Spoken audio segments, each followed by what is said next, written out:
Got gold cards. We have the same tiers as usual. The excellent cards, the ones that are played often, are deck defining for pretty good decks. If they define it like a meme tier deck, they're not going to be up here, but otherwise they will. Good cards are ones that are played in the faction. They're pretty good. Okay cards are playable. You can consider running them. That's usually better choices. These are ones that might be more of like certain metas. You'd play one over the other type of deal, or cards you'd think maybe I'll put this one in this time, that type of thing, and they're all right. Niche cards are rarely seen, but they have their moments. So they're either key cards in not very good decks, or they have very, very specific uses where sometimes they really can shine, but most of the time you're not going to consider playing them. But they have really good payoff sometimes, and like maybe in certain metas they're really good, or in like one specific deck they might be all right. Weak cards are like a little bit below what you want to play. They're not great. They usually are like a little understated or something, or they're not cards you really want to consider playing. Bad cards are terrible cards that you would not play and that absolutely need to be buffed. And meme cards are unplayable other than for fun. Mostly these are cards that have like a design issue where they can't become playable, even with buffs. Alright, into the tiers here. We'll start right off with Aragot. That's not even close to how you spell that. So Aragot here. 7 for 10, got the 2 armor Witcher, get an armor for each damaged unit, and whenever your opponent plays a unit on their side of the battlefield, it clashes if you have the adrenaline. It's a great proactive way to kill off a bunch of opponent's stuff. Usually it's combined with Sucrus. Outside of that, you can get the adrenaline armor. Like the armor gain is usually like a little bit, like 4 maybe you could say you'd get. Usually without the Sucrus protecting it, usually clash 1 or 2 guys. Usually gets answered. I want to say niche. I think it's pretty niche. In the Sucrus deck, it is incredibly good because you can't answer it, you just lose. Well, you win. The opponent loses, color stuff dies. But that's more of like a meme deck, a lower tier deck, I think. And in just pure Witchers, you can just play in pure Witchers, which is true. But usually people don't. They play like the neutral Geralt removal cards instead. But it's an option for those. But usually I'm going to say this is pretty good, well fitting into the niche tier.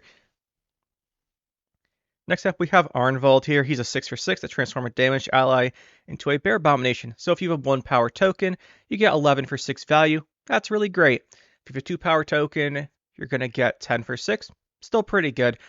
The only downside with Arnvald really is like the value is kind of there.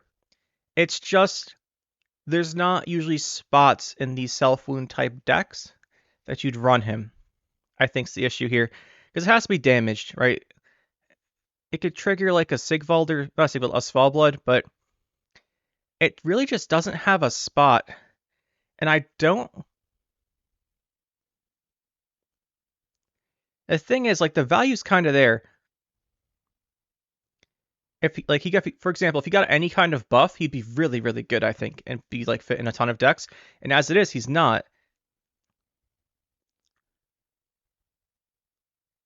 I'm going to put him to... I can't really justify putting him in okay, though, because no one considers him.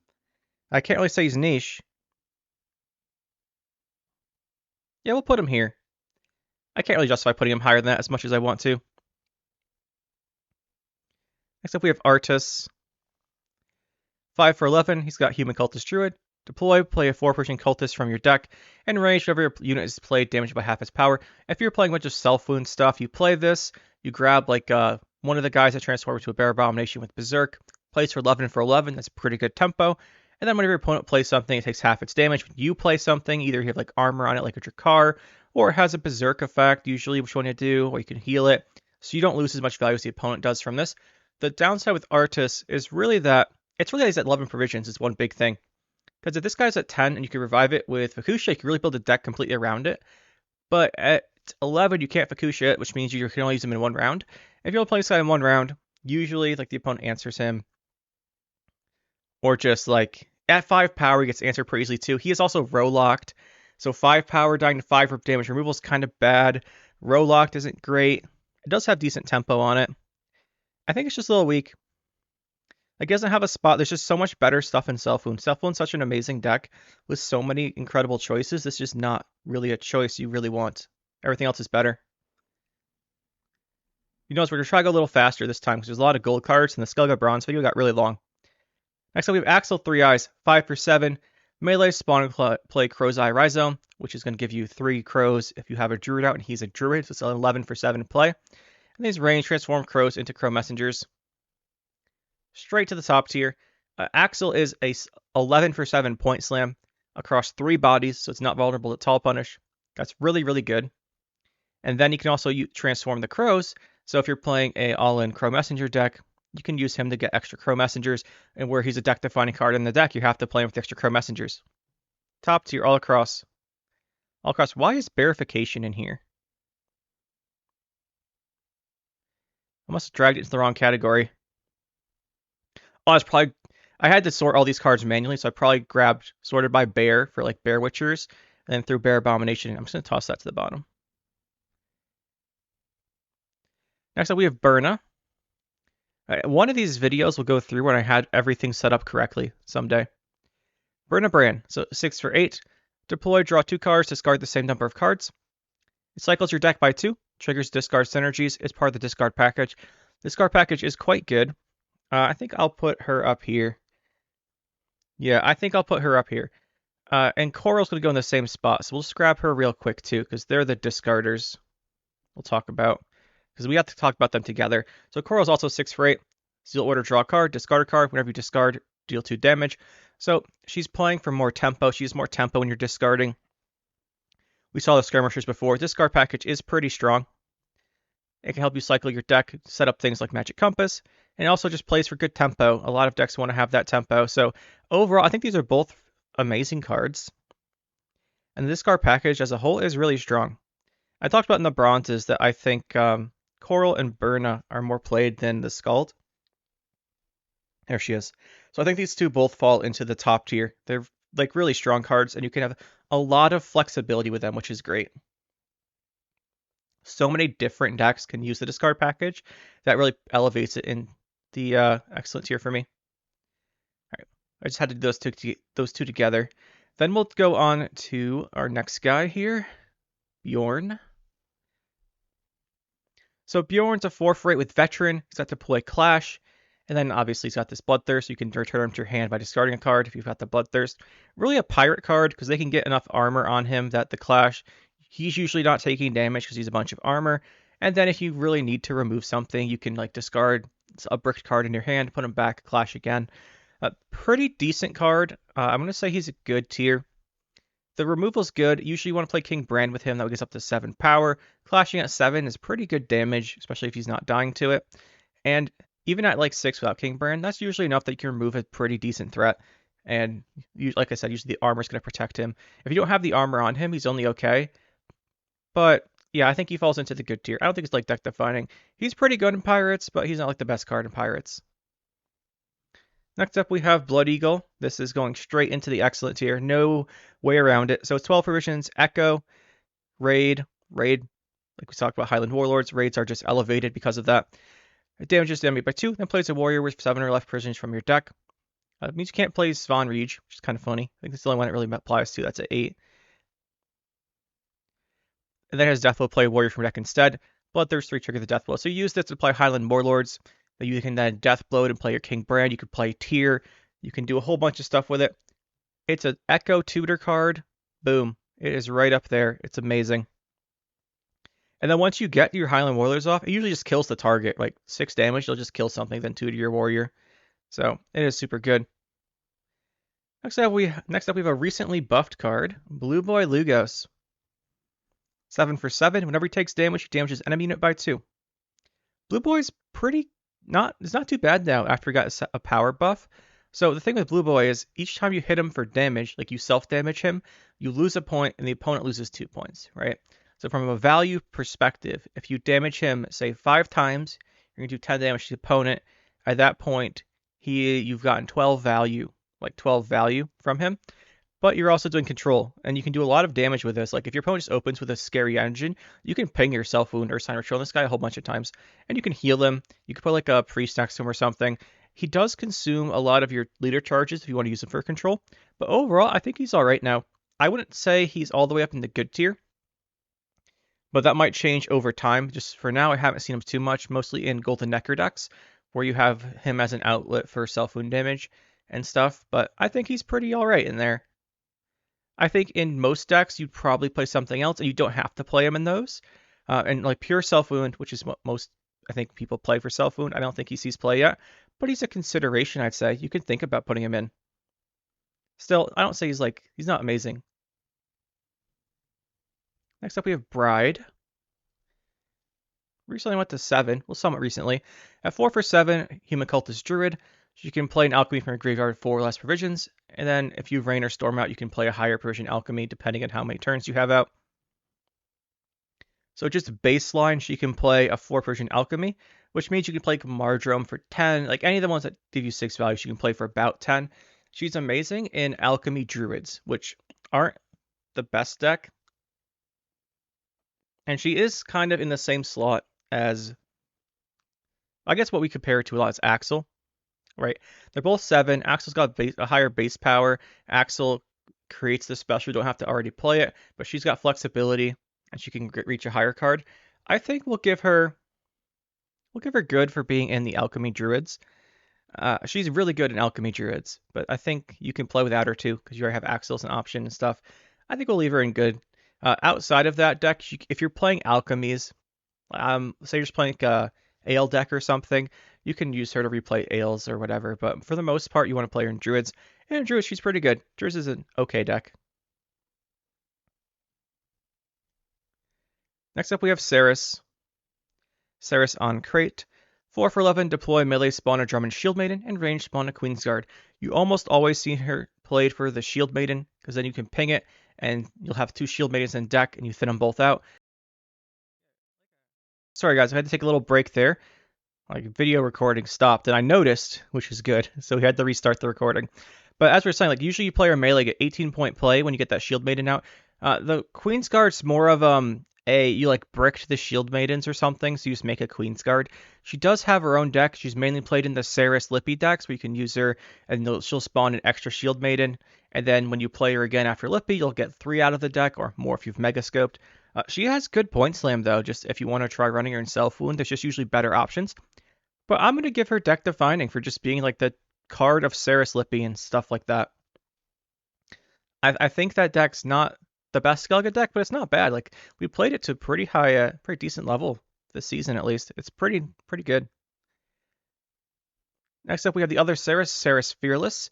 4 for 9. After you've dealt damage to 9 allied units, summon yourself to your ranged row. So she's a self-thinning card. 4 for 9 is a good stat line for those type of things. Well, it's decent. Like Hubert's 5 for 8, but like Roach is 4 for 10. Or 3 for 10. 9. 3 for 9. Zeal Order, heal an allied unit, and then damage another unit by the amount healed. This has a lot of good synergies.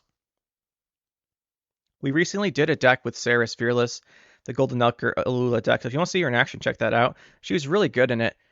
She is thinning. I would say she's normally not played too often. She's not played too often. Like she's pretty much limited to those decks where you take advantage of her thinning because you're in Golden Necker, where you have 9 provisions. But you can play her in just pure Self Wound. But I usually think for that there's better choices. So I think her best spot is in Golden Necker decks. And for that, I think we'll give her an okay to good. She's in between. I'll say she's good in there. I'll say she's good. I like Saras Fearless. I might be biased towards her. She might only be okay, but I like Saras Fearless personally, and I think she has a lot of potential. Just also self-thinning cards are really good, so I think I'll put her up here. Champion's Charge as well, kind of the same deal. It's going to go in the same tier. This is a good card. It's 7 provisions. Raid, like I said, raids are all elevated because of Highland Warlords. Damage you by 5. And Bloodthirst, you destroy a unit. Usually this gets up to like 9 damage in Highland Warlord. It's pretty much only played in Highland Warlord or in Patricidal Fury decks. Because in Patricidal Fury, you can spawn the 3 tokens from your leader, and then always guarantee you can hit something with Champion's Charge. Usually people play this in that deck and also Sove. That deck's not as common anymore. Just Raid Warriors are generally better. If you want Point Slam decks, there's other options like Self Wound. But this is a pretty good card. It's good in those decks. I wouldn't say it's amazing, because outside of those, it's really hard to trigger, but it has some good potential, and it is pretty solid in those. Next up, we have Corrupted Fulminica. 3 for 8, Human Cultist Druid. Deploy, boost self-reach by 2 for each beast in your graveyard that's unique. This is a finisher card, right? You play this at the end of the round or end of the game, and it's worth a whole bunch of points. Now there's decks that take advantage of this card to play. You can play like a Lippy deck, a Lippy Compass deck I've seen pretty commonly, where you just Lippy your deck round 1, and then this plays for like 30 points, and then you bring it back at round 2 with the Compass on Fukusha, then you bring it back again, and you just try for all in round 2 or something. It's really strong. Just as a finisher, compare this like Herald Gord. It has the same base power. It costs 1 more provision, but there's no cap. Usually this card plays for about 23-ish. I would say like 20 to 25 is pretty normal for this card. It's a giant point slam. It is a key card in Renfree Beasts, and the reason you play Renfree Beasts, like a lot of it, is because you have a whole bunch of these beasts that you have like 1 copy of or whatever, you go to the graveyard, and then you just play this, and it's giant. This is an excellent card. It's a very strong finisher. People build decks around it completely, and it's the reason you include a ton of beasts in a lot of these decks, because you want to use this as a finisher. Very good card. Next up we have... Oh, what is your name?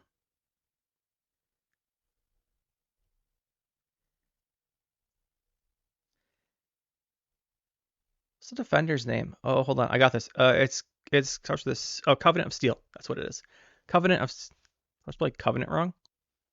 I am. There we go. Covenant of Steel. So 7 for 9 with 2 armor. Pretty hard to remove. Defender, Berserk 6, any return gain in armor.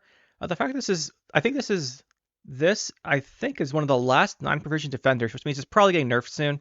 I don't think people want the defenders being 9. But as a defender, it has uses. If you want a defender, you play the card. If you don't want a defender, you don't play it. It has decent value. Most decks don't. Like the only deck that really plays this, there's only 2 decks I can think of that play this, which are the Sucrus Aragot deck and the Operator Armor Meme deck where you get infinite armor. Nothing else really seems to want this. Oh, and Ryogan combo. Sometimes you play this to protect Fulmar. So I guess it has a few uses. I'm gonna give it niche, I think.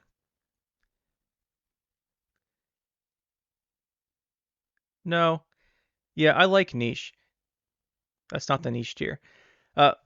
Obligatory reminder that niche does not mean the card is weak. It just means it's incredibly specific in its uses. But this is very important to all those decks that need it as a defender. I wouldn't say it's good widely, because it is pretty expensive. I guess you could play it and stuff to protect your engines. Defenders are always like super specific. I'm gonna give it... The thing with this in particular, some of the defenders we talk about how they're very specific, but like they have a good deck they're in. Like Donmir of Troy goes at Knights, tractor stuff sometimes, or it goes in like Blue Stripes. The decks this goes in are not good, and nothing else plays it. I'm gonna leave it in niche actually. I think, which is probably why there's the only 9 provision defender left. I think Figus is also 9, but like I think we'll leave it here. Next up, we have Croc on Crates. 7 for 11, Human Pirate Warrior. Deploy, give 3 pirates or ships in your hand 2 armor. It's got an order damage unit by 1, and then when you play a ship next to him, it clashes with the highest power or lowest power enemy. Very strong card in pirates. Pirates love having more armor on their stuff in their hand. The fact that he's a 7's pretty hard to kill. He's got this order that comes back every 2 turns. It's not amazing, the order, but it does add up over time, pinging stuff and giving more armor. It synergizes with his ability, but it's really the clash effect here that's super scary. As all the ships are going to have a ton of armor, all the pirates have a ton of armor. If you don't kill Croc, all your stuff's just getting blasted every turn by clashes. Throwing him up here. Pirates are one of the best decks Skellige has to offer, and he is a very strong card in those decks. Not much else to say about him. He's amazing. Next up, we have Crowmother. So she's a human druid. She's 5 for 10. That spawns 2 crows on her deploy, so 9 for 10 tempo play. Then she comes back whenever you play alchemies. Overall, this is a good card in druids, because druids love to play alchemies. It's good in the crow spam, because they're going to keep playing alchemies. And it gives you tokens to transform for your Axel 3 Eyes. So it has a lot of uses. Those uses are in those decks, though. I think druids aren't amazing, but I wouldn't say they're like a deck bad enough I'd put their cards down here. I think that Crowmother is just kind of good She's really good in those, though. I'll give her good. Crowmother can be played outside of those. You don't make any decks that actually do rely on alchemies. So the thing is, most of those decks are going to be druid decks at the end of the day because you have the druid synergies in Skellige. But the fact that she comes back, like, she's pretty good. You can play her outside of that in a deck that's only running a couple alchemies. It's not too bad, but usually you want to have some synergies there. But she's pretty good. I want to say she's up here with Axel. Not really. Axel's just played in everything. I'd say she's good. Next up, we have Dagger. An old-time card here. 4 for 9, Human Warrior. Whenever your enemy unit takes damage, boosts himself by 1. It's melee locked, but you can combo this with like the Reckless Flurry Leader, get a whole bunch of points out with armor, with rain. The only thing is he is melee locked and he goes really tall, so he's vulnerable to tall punish. And if the opponent's armor or something, they're not taking damage, he's not doing much. I'm going to say he's pretty niche. There are decks you can make with Dagger. He was way more common when no unit was a thing, but now you can just do better with raids than with like this, for example. And just pinging guys, like Pirates do the pinging guys pay off better than he does, but he's not the worst thing. Like you can put him in a deck and he can shine. But the fact that unless you combo with him, he dies to 4 damage is really annoying, actually. Yeah, I'm going to say that he is just in the niche tier. I wouldn't say he needs to be buffed. He has his moments for sure. Yeah, he definitely has his moments. Next up, we have Delirium. It's an Echo card. It's an Alchemy. It's 8 provisions. And you can choose a random... It gives you some options. You can pick a random beast or random human that weren't in your starting deck, and then you play one. And then it has the Doomed play a gold one instead. So this is pretty good if you get the Echo for the gold one, because the gold cards gives you some pretty good choices overall. There's some options there. And then the bronze ones, you kind of just Lippy this most of the time, so you only play the gold effect. It's mainly a Lippy card. It's pretty, I'm going to say pretty niche. It's not too bad, but you really want to, I think, mostly see this just in Lippy, because you play it for the gold effect. You like Lippy out of your deck, and then when it comes back, gives you the gold because it's already doomed. But usually there's like better choices, I think, and it's only in those specific decks where I think, yeah, I'm going to leave it in niche. You kind of have to build your deck to consider this. And I think there's just better stuff you could be doing. I almost want to give it okay, but it's only for Lippy. In Lippy, is this an okay card or is it good? I wouldn't say it's good in Lippy. I'd say it's fine. I'll put it here. It's fine in Lippy. Yeah. We should probably talk about Lippy, actually, before we get too more in here, because we're talking about him so much as it is. We'll just skip ahead to him. So Lippy, good one here. 3 for 11. Deploy range, swap your graveyard with your deck. We'll just talk about him, because we keep mentioning him. So what this does for you is it lets you play all of your gold cards early, swap your deck with your graveyard to get rid of all the bad cards you didn't want to play, and you get all your gold cards again. So any deck that relies heavily on specific gold cards, the best things to do with this are like Shoop and Sarus. We talked about Sarus already a little bit, but like Shoop, the neutral card. Shoop stay off, you can recycle. You can recycle your gold cards, and then you just don't play the bronzes ever. It's very strong, and it gives you good tempo because of things like Roach and Knickers that thin out of your deck when you play them most of the time, and Morkvarg, which we'll get to. But for the most part, like it gives you a tempo play that resets your deck full of gold cards that you've already played, which gives you, it just means over the course of the game, you're playing a lot more provisions than most decks are able to. And just by, for the most part, like playing more provisions is generally better than playing less, so you usually end up winning that way. Now, it is a very specific card. You have to build your deck completely around this, but the fact that you can do that and you can play him, he is a deck-defining card in every aspect. And so many different decks rely on them. There's like Lippy, Sarus we talked about. There's Lippy Shoop. There's Lippy with the Delirium and Erendite and Echoes and stuff. There's Lippy Magic Compass. I guess we should do that one eventually too, but I haven't talked about it too much yet. But overall, it is super strong, super versatile. You can do so much stuff with Lippy constructs because the constructs keep stacking their abilities. There's so many things you could do with them. Next up, we have Darren. Card I just really like Darren. So he's an 8 for 6. That's pretty good stat line. And he damages himself by 3 and moves a card to your graveyard for healing range. If you play melee, it's 8 for 6. That's not good. If you have to, you have to. It's not the worst thing. But you would usually want to play him range to put something in your graveyard. Most of the time, you want to put in like a Morkvarg that'll trigger and come back, or you're going to put in the Crowmother so you can get her back with an Alchemy. Right, because if you put the Crowmother in your graveyard because you didn't draw her, don't have access to her, then bring her back by playing an Alchemy. So it's effectively playing for like 11, which is good. So it has some uses like that. It's pretty specific uses though, so I think we're going to give him the niche treatment. Like, his very specific uses, but the decks that want to thin their deck down for Magic Compass, we'll do Magic Compass next. I think we have to. If decks want to thin their deck down to Magic Compass, you can even like put your Delirium or your Echo cards in your graveyard if you want them to come back. Usually people don't do that. Usually it's more for just thinning the deck out of a card and getting more tempo. But he has some uses.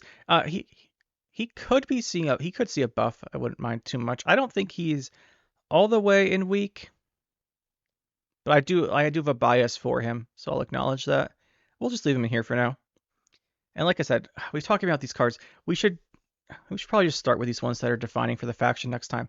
So Magic Compass, 12 provisions, Echo. Look at the top 3 cards of your deck, play one, and move the rest to your graveyard. So it thins your deck by 2 cards and tutors 1 from the top 3. That's already pretty good. And then if there's fewer than 3 cards in your deck, spawn and play a legendary card from your deck that was not in your faction is not in your starting deck.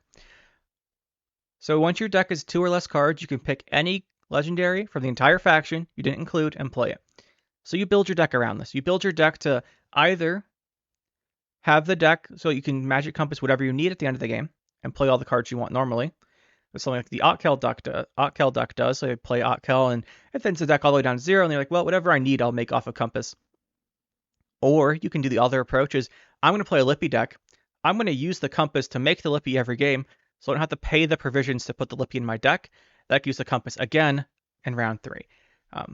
Or there's the option of, I'm going to Compass round 2. I'm going to like thin my entire deck, and then I'm going to Compass and make whatever I want round 2 and round 3. And then you have insane value from that. So there's so much flexibility here. This card is absolutely insane. Like, Magic Compass is completely ridiculous. You get to make all kinds of stuff that wasn't in your deck. You can, every single niche Skellige legendary, eventually, like, a lot of them will all see play off of Compass. Like, cards you'd almost never consider playing in your deck are really good on Compass because they're good in a specific situation. And the fact that Compass gives you access to huge toolbox, Combi being the perfect example. Combi is a card that lets you discard a card from both players' hands. If you have more points than the opponent, and you're like, oh, I can make a combi off a Compass, you just instantly win the game because you're like both have one card and you literally instantly win because they don't get a turn. So cards like that you wouldn't normally put in your deck become good because of Compass, and that just makes Compass one of the strongest cards in really the entire game.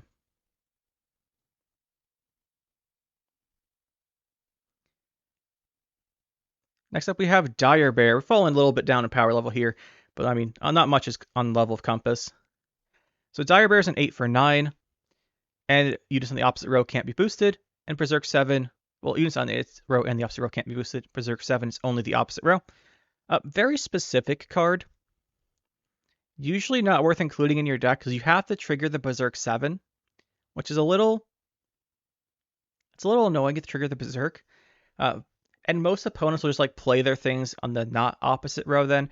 This is good against decks that set up really heavy engines like Nilfgaard Soldiers, for example. If they have the Marines are always melee, and they're 4 points a turn, you can shut them down. Most people, if they play like Vampires, they'll put out Flighters, you can put this opposite. The thing is, a lock accomplishes much of the same thing against single cards that are boosting. That's more than one cards that are boosting, it's when it becomes better, but then you're paying a whole bunch of provisions for this. It does have a decent sized body, it's just too specific. It's not even niche. I think this is actually one of the weak cards. It's such a cool card, and I love playing around with it, but I just can't really ever recommend putting it in a deck other than just for fun. It's also 9 provisions, which is kind of expensive for what it does. Next time we have Jenga Fret, 7 for 6. Deploy Bloodthirst 1, lock an enemy. 7, we have Directory of Voles like the gold standard. No pun intended because it's a gold card. Of 6 for 6 for lock. Jenga Fret is an extra point for the requirement of Bloodthirst. Bloodthirst 1 is pretty easy, but unless you're playing in Devotion, I prefer having the option of just always being able to lock with the regular, but this isn't a bad card. I'm going to say Jenga Fret's okay. You could consider running him. It's the only lock in Skellige, so if you want to lock, you can play him. If this was a different faction, he'd be way higher up for this stat line, I think, like in good at least. But the fact that Skellige has so much damage, you don't really need the locks as much. I still think he's alright, though. Next up, we have Donar. 5 for 7. Deploy, deal 2 damage. Bloodthirst 2, deal 4 damage. Bloodthirst 2 is a little bit of effort to get there. It's not too bad, but 4 damage on a 7. So this is a total of 9 value for 4 damage. There's just better removal. The fact that you're in Skellige, like all of the raids are removing stuff already. This is just not worth it. Donar is really bad, unfortunately. The thing is, those raids are just by far more premium removal. I don't see how he will ever compete with raids. He's going to meme tier, I think. The fact that raids exist means that this 4 damage, the only time you'd ever want this is in a deck that's not playing raids and is damaging the opponent. So the problem with that is, if you have Bloodthirst 2, you can play Gutting Slash and does 6 damage as a bronze. Donar is just not it. It's just not it. Now, a card that is very cool, though, on the other hand, is Draco Turtle. 6 for 6 beast, 10 provisions. Well, 6 for 6 and 6 armor, 10 armor, 10 provisions. Can't talk. Whenever it loses armor, it gains points equal to amount lost, and every turn it gains an armor, as long as it has one. The biggest thing to do this is self-wound, right? You hit this with a Mardrome, for example. The Mardrome does 3 damage. He turns it to points, and the Mardrome boosts by 9. All of a sudden, you're looking at an 18-point Draco Turtle off of just like a leader charge. If you're playing, this is why sometimes Alchemy decks will play him, because they have that leader charge from the Mardrome.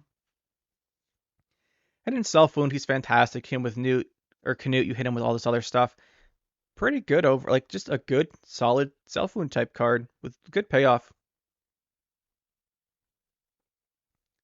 Not every self-wound deck runs him, but he's a good card to put in there. I think most do. He combos incredibly well with Carcerin as well. Is it Carcerin? What is the scenario in this? I want to make sure I say it right. Cartrol Day. It's Cartrol Day. Carcerin is the, I think, Griffin Witcher one. Cartrol Day. It combos incredibly well with it because of adding armor, doing the clash. It's a really good card. Next up, we have Drag. Drag Bondu. 5 for 6, deploy, move a Bronze Warrior from your deck to the graveyard. So he's thinning your deck when you play him. That's nice. He has deal order, trigger the veteran of a unit graveyard. So what you do is you put a veteran card in your graveyard, usually a tier 2 Invader, I think it's called, and then you give it an extra power because of this, and you keep doing that, so when you are playing your War Clans later, comes back as bigger. Overall, just a good card. Like, thinning your deck by 1, it's pretty good. You really want to have decks that synergize with the veteran from this.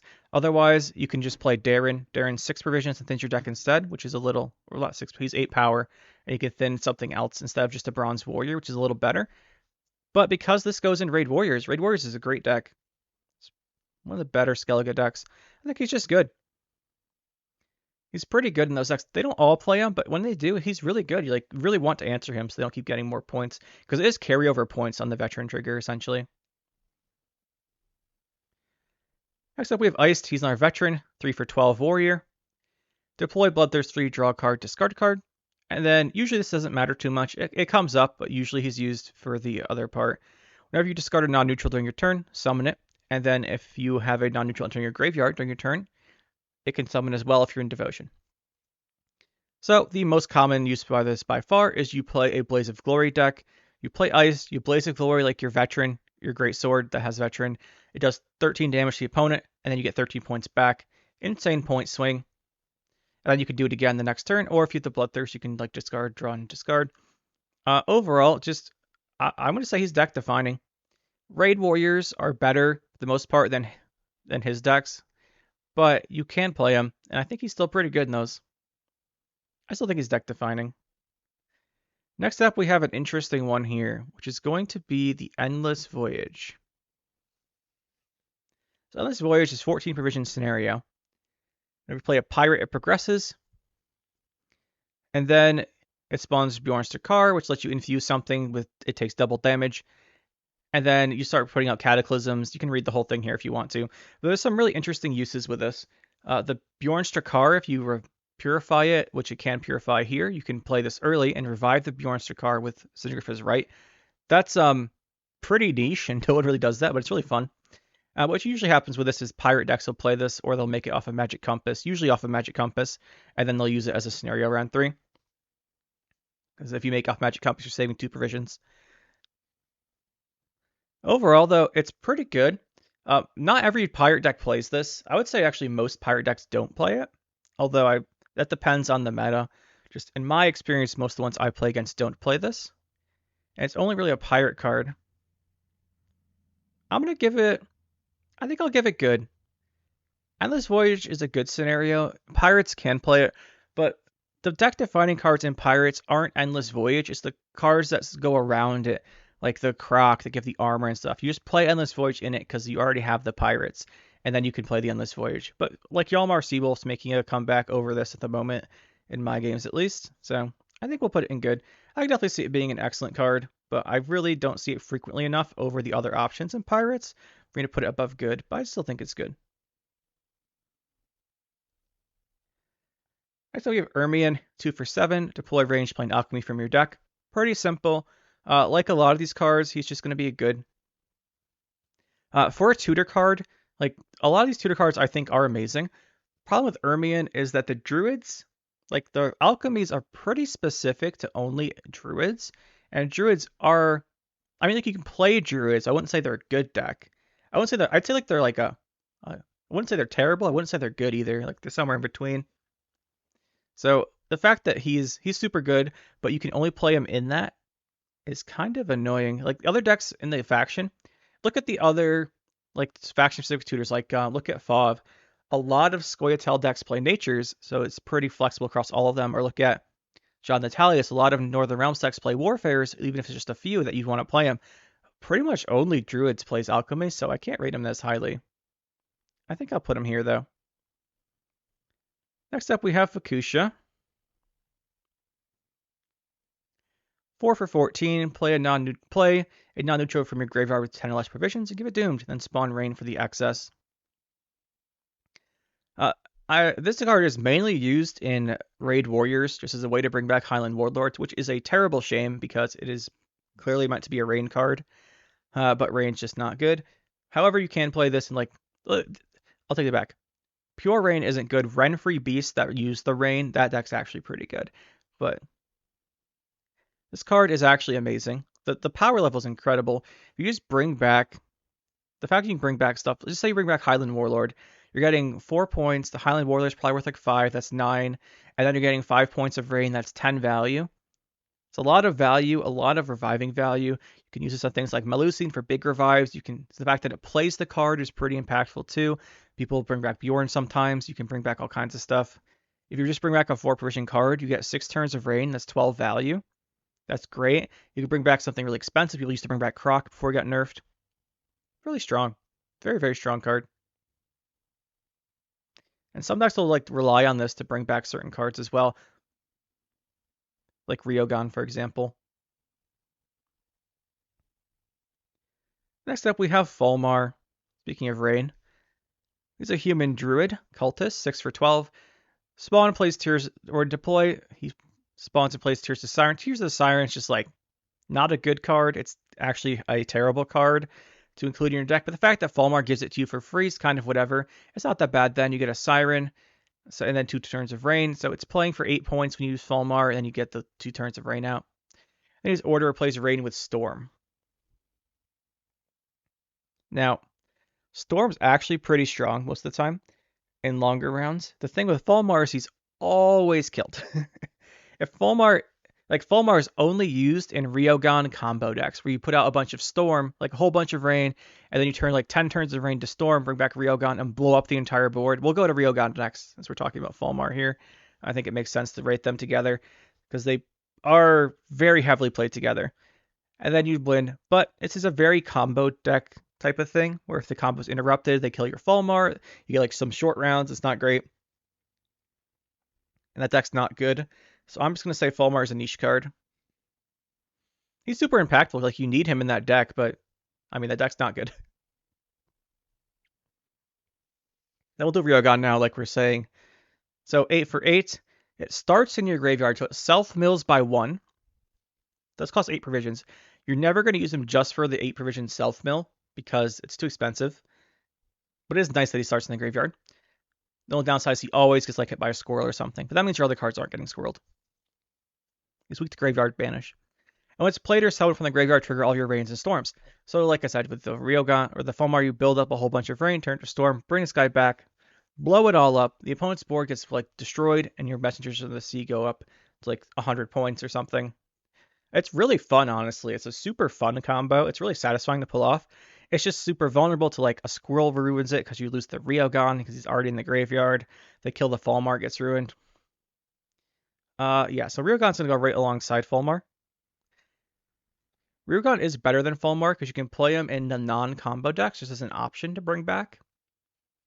Just like in Pure Rain, you can bring him back, so he's fine in that. But I think you pretty much mostly see them together. Next up, we have Gird, 8 for 7. He spawns a Siren in the opposite row, then damages the row by 1. And then if you're Adrenaline, he just spawns the 1 Siren. So you want to play him before Adrenaline. If you're doing this, you give the opponent 1 point, basically, so it's an 8 for 8 plus the row damage. You really only want to use this in decks that have a lot of Bloodthirst payoff. But sometimes you really want to spawn extra guys out. This is really only seeing play, I think, in Sahil decks at the moment. Even though it is a Witcher, even Skellige Witchers don't play this. In Sahil, just gives you another way to set up something to hit. So I'm going to give him Niche, because he's really good in Sahil, because you need the extra token to hit with the Sahil if they're like getting rid of the ones you make from your leader charges. But outside of that, doesn't really see much play.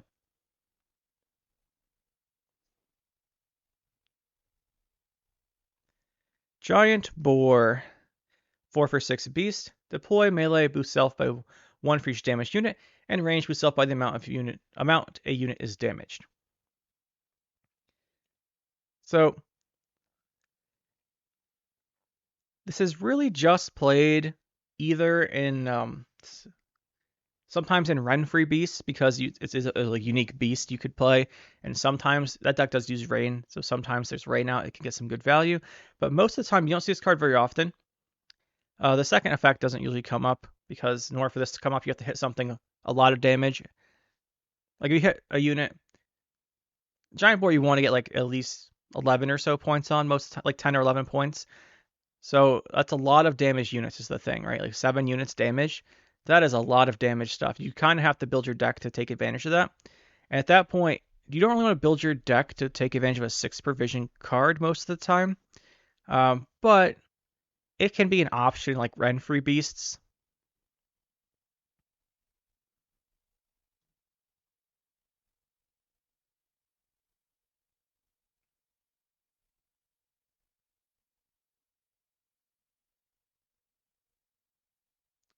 I'm going to say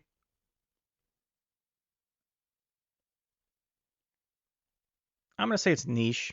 I'm going to go with niche. It's very specific. I think in Rain-free beasts you can use this, or you can build your deck to take advantage of it. It's usually better stuff to take advantage of, but sometimes your Giant Boar will land, and the opponent will have like 15 damaged units because you played Offering to the Sea or something, and you get a Giant Boar. But I'm going to go with niche. I say we have Giga Scorpion Decoction, 6 provision special, alchemy, damage unit by 1 6 times, or split 6 damage among all units on a row. So it took, used to be just the one trivia time, used to be just this effect. And then this was the old Delirium, and then they changed it Delirium and gave this both options. Overall, it's good if you want removal. The problem with this is that raids are just better removal. But if you're not playing raids, Giga Scorpion Decoction is pretty good. So if you're not playing raids, you want some removal, it's a pretty good card. The only downside is like you can get 6 reach off of things like Gutting Slash as well. So most decks won't play this. They'll just for like a Gutting Slash or something. I think I'll actually give this okay. It's a consideration, but usually like you either play the raids or something else. But it's not too bad. You can run it. It's really at the top here between these two. Next up we have Grummist. Grummist is a 6 for 6 with a Zeal Order Purify. 6 for 6 Purify is something a lot of factions have. When you play an alchemy, it refreshes, so you can purify more than once. This is really nice if you're reviving cards with Freya's Blessings, which is an alchemy that gives them doomed. You can remove the doomed. If you're playing as like a poison heavy deck, they have to kill the Gremist. Otherwise, you're just going to keep removing the poisons from everything else. So that's nice. Same goes with locks. They have to lock this before they can lock something else. The only real downside to this guy is that Mahakam Ale, I think is the bronze. Yeah, Mahakam Ale is an alchemy that unlocks something. So you already, if you're playing alchemies, you already have an unlock card. That's an option. I think Gremist is fine. If you're not in Devotion or not in Alchemies, you'd probably play a Peller. And if you are in Alchemies, I would just recommend playing Ale of the Ancestors and Mahakam Ales instead. But you could play both. I think it's fine.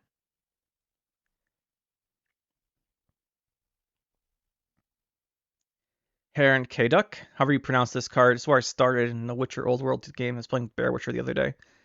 Review on that will actually come out eventually, by the way. But yeah, just remembered that. I was like, I'm playing the Witcher Old World. I still don't know how to pronounce this card's name. This location's name, I should say. But anyway, so this is a Resilience location. It spawns and plays one of the Bear Witchers. They're actually pretty good. So Bear Witcher is just good value. We talked about these guys in the other video, so I won't say too much. But you got flexibility. The Bear Witcher and Mentor are both like in particular the ones you usually want to go for. And it lets you pick one based on the situation, and they can heal stuff. So it has good value. This is the location you play when you're using Golden Necker most of the time in Skellige. It's pretty good. Do I want to give it deck defining just because it is the location for Golden Necker? No, I don't. Give it to Golden Necker there. I think it's a good card, though. Especially for Witchers or something if you're playing that. Next up, we have... Oh, what is your name?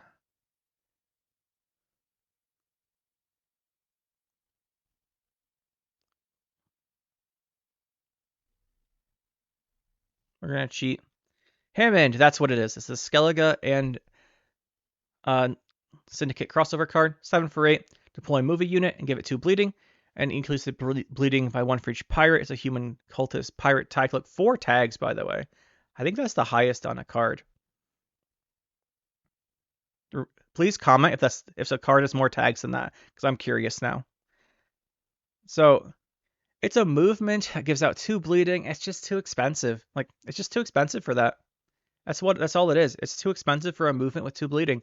The value's not there, and most of the time you have other damage options in Skellige to kill stuff instead of moving it. So really just the value is not there. I'm gonna give him bad actually. It's just he has to be off. He's too expensive. No one's ever gonna play that.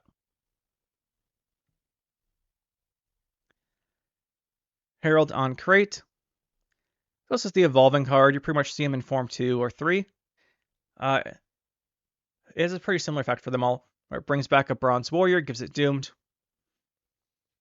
In form 3, he has Veil, and he starts picking opponents' units when you play a Warrior. Overall, really great. You just see this played in a lot of mainly Highland Warlord decks. So put it alongside this. It's mainly a Highland Warlord card. If you're playing Highland Warlords, you're playing like Alula raids or something where you're not using the Highland Warlords. Still good for the pinging, but just really strong for what it does. And it does like really define those decks. It's really good in them. Next up, we have Heral Hound. 4 for 7. He spawns 3 Herald's Pals on a row. He's damaged one of them by 1. And then the Pal's a skull that does the damage to an enemy by 2. Now, this is going to be a niche card for me. So, in combo with certain things like Self Wound, mainly Golden Necker Self Wound, but regular Self Wound as well. If you have an engine that's pinging something next to it like the Priest, and you put the skulls next to it, you're doing extra damage there. This combos well with another card we'll get to in a little bit as well, the Offering to the Sea. But overall, like, he's not bad. He's got some really, I think I like him as a niche card. He's got some great uses, some great moments, but it's very specific. And you don't even you don't always play him in these he's mainly a Golden Necker Self Wound, or like a Golden Necker Alula type card. because you can ping your Blue Boy Lugos and stuff. More synergies there because he can ping the non-skull cards too.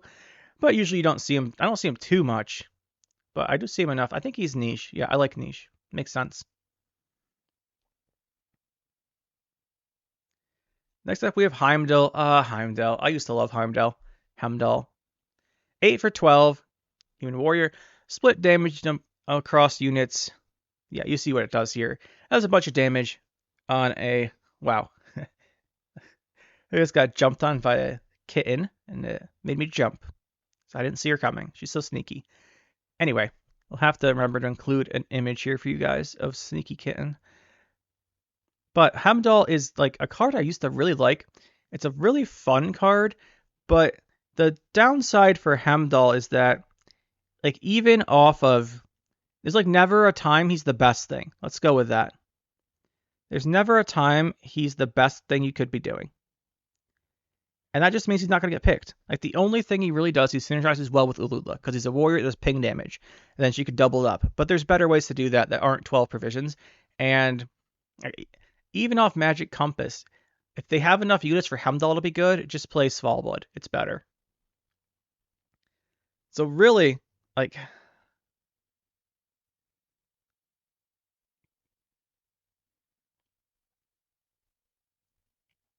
I'm not seeing it.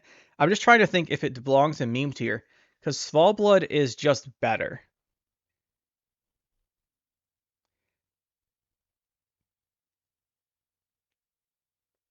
Because Heimdall is a row punish effect, right? It does ping damage. So if they have 9 units out, it does 9 damage, sure. And it can like potentially double up, like ping something twice and miss something. Or if they have 9 units, Svalbard also does 9 damage and also gives you the bears and then can do the damage again. I just see no use case for Heimdall.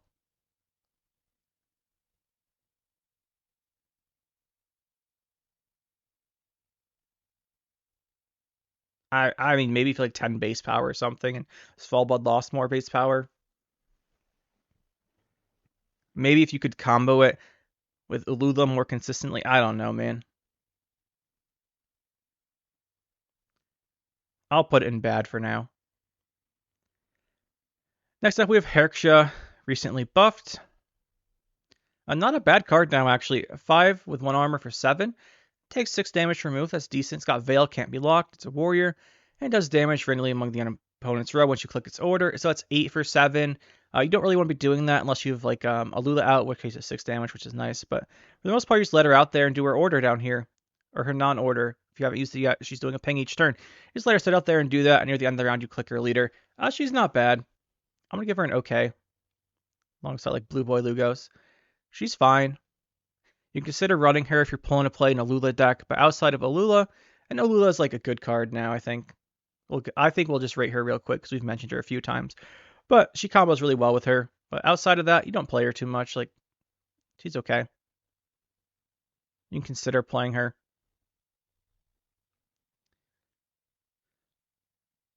Maybe we'll give her the good. Because you don't play like this every time with Alula, but you do play this every time. We'll put her up there. So Alula here is a 7 for 8. With an order, do 2 damage to Human Warrior. Whenever an enemy takes damage from your warriors, damage it by 1, ignoring its armor. This includes her order, so if you click her order off, she's played 10 for 8. Which is like a decent amount of points, and then your other stuff starts doing more damage. Things like Brockvar Warrior that target 3 cards will do 3 extra damage, which will let you kill stuff with it too, even if because it'll check if it's damaged first. Just very strong. If you get this comboing with stuff, it gives you a lot of points.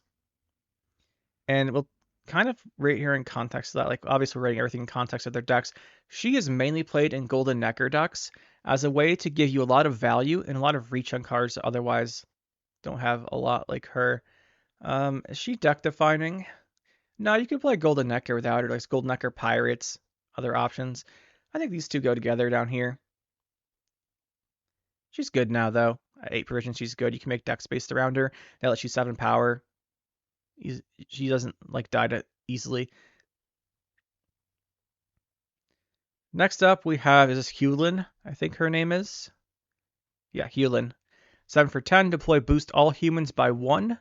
You start the game with 5 Skellige bronze humans in your graveyard. This card's so weird. Like, the starting with the 5 bronzes gives you targets for like Freya's Blessing and stuff, but the order to give all your humans 1 power. We talked about this with the Skellige bronzes. The Skellige cards like to do damage, and they don't like to, like, they're not token spawners. And the important thing here is, like, Witcher tokens aren't human. Like, Witchers aren't human. So the only thing that really spawns a lot of stuff in Skellige, like, the Witchers aren't humans. It's just an example. The only thing that really swarms in Skellige is Witchers, and then this doesn't boost them. So I just think she's not, I think she's weak. She's not terrible, but you wouldn't really want to be playing her. Sometimes you might get like a good order off, or like you spawn some cards that, like, say you spawn an extra copy of some random really good human, but most of the time this is just not what you want to be doing. There's just way better stuff. But her effect is interesting and unique enough that there's probably some deck that can take advantage of it, just not right now. Next up, we have the Fmin Hlay. 6 for 6, end of your turn, heal all other units on its row by 1. You can get some good value out of this. If you have a bunch of damage, like 4 or 5 damage cards, you can just drop Hlay. It's gotten its value, and it'll keep healing every turn. So this, for me, is the definition of a niche card. It's very specific to the decks that are like self-wound that want to heal, which there are some. You can do it in self-wound. It's not bad there. You can do it like a more healing deck with the Have-Frus. But most decks don't want to, and you don't really need her. There's enough healing outside of her that you can build your deck around her. But like sometimes you just include her because you have space and want to heal with her. I think she's a niche card. We're into Hjalmar here. So Hjalmar creates a 3 for 9 human warrior, and he's got banished unit in your graveyard and damage the enemy unit by its power. Hjalmar, I'm gonna say, is okay. It's not as good as raids, because the raids do the damage. This requires you to set up with a unit in your graveyard, but having a unit in your graveyard is not that hard, and some of the Skellige units do get pretty high base power, like Bear Witchers, like Tier 6 Skirmishers, like Great Swords. So it has some uses, especially if you're going to play a deck with like Blaze of Glory. You can play this after Blaze of Glorying, but like I said, okay, it's for things that usually better options, and there are better options than him most of the time, but he's a pretty fun card.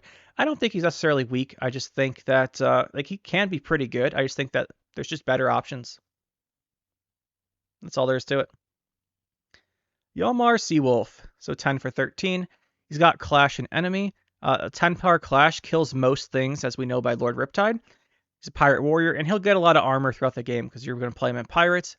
And then he's going to clash for 10, and he won't like take any damage most of the time. Then whenever you raid, and you could pick what he clashes as well. And whenever you raid, remove all armor from him, adjacent pirates and ships, and turn it to points, which is a really great way of transforming your points or armor into points that's not going to do anything else throughout the game. Overall, just a really strong card, a great option for pirates. I'm going to put it next to this scenario. Both of these are good. Like, they're both expensive, so you don't always see both, because there's a lot of other cards in Pirates you want to play. But, like, either one is a good card to put in your Pirates for, like, your round 3 or whatever. They're both good. Yeah, I like that. Then we have what's his name? Blackhand. Holgar Blackhand. 6 for 8, or deploy, deal 2 damage, so it's 8 for 8 on deploy. When you play a ship, it gets a point. If you do a pirate, deal random damage. This works really well with pirates because the ping damage gets you more armor on guys in your hand. Just deploy gets you more armor on guys in your hand. It's just pretty good. It's a pretty good pirate card. There's not much else to say to it. It goes really well with the pirate synergies. Works really well with the pirate synergies. It's not the best card in the deck, but it fits in the deck really nicely. You put Bjorn down here too, right? Yeah, those guys all go together. Next up, we have Haim. 1 for 7. Deploy, swap its power with a damaged unit's power. Now, if you have a damaged enemy unit, this has really good potential. Like, say your opponent's playing Melusine. I've done this once, so that's why I'm going to mention it. Say your opponent's playing Melusine. They bring back like their 30-point Melusine, click its order. You're like, huh, Haim Melusine. Melusine gets minus 27 points. I get plus 27 points. They just leave the game, you instantly win. You also used to combo with Olaf and stuff. The thing with Time is it's so specific. Most cards aren't tall enough to get value from an opponent's card. So you really want to combo with yourself most of the time. And the best thing to combo with is usually Olaf, but Olaf's not good enough. So Heim just doesn't have the targets right now. It's really a niche card, I'd say. No, it doesn't see. It's not niche. I would say. I think Heim's weak. The thing with Heim though is it's not necessarily that Heim's weak. It's that the targets for Heim are weak more so than the other stuff.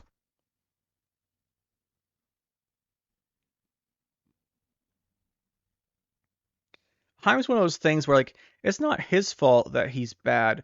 It's that the cards you'd want to target with him, like Olaf is the big one. I think we'll put him in weak. We'll just leave him here and stop talking about it. I think he's weak.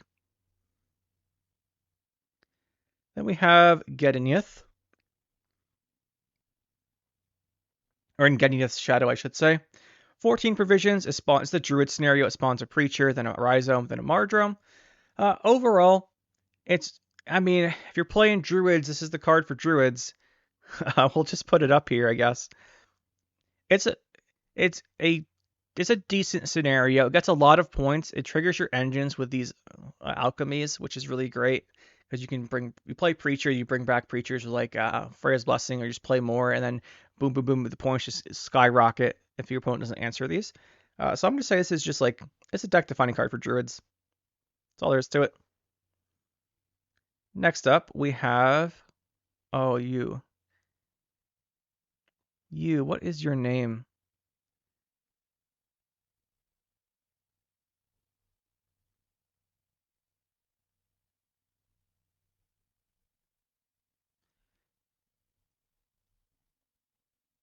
Junod. Junod of Belhaven's a Witcher. It destroys a damaged enemy unit. It's a 6 for 9. But the fact that I didn't remember his name real quick there tells you what you should know. I think Junod's a little bit weak. Destroying a damaged unit is nice, and it is a Witcher. But Witchers don't need help with killing stuff most of the time because they have Geralt, like different Geralt versions, and Bear Witcher's pretty good with the 3 damage. But you can play him in Witchers. Like, there's just better stuff in Witchers.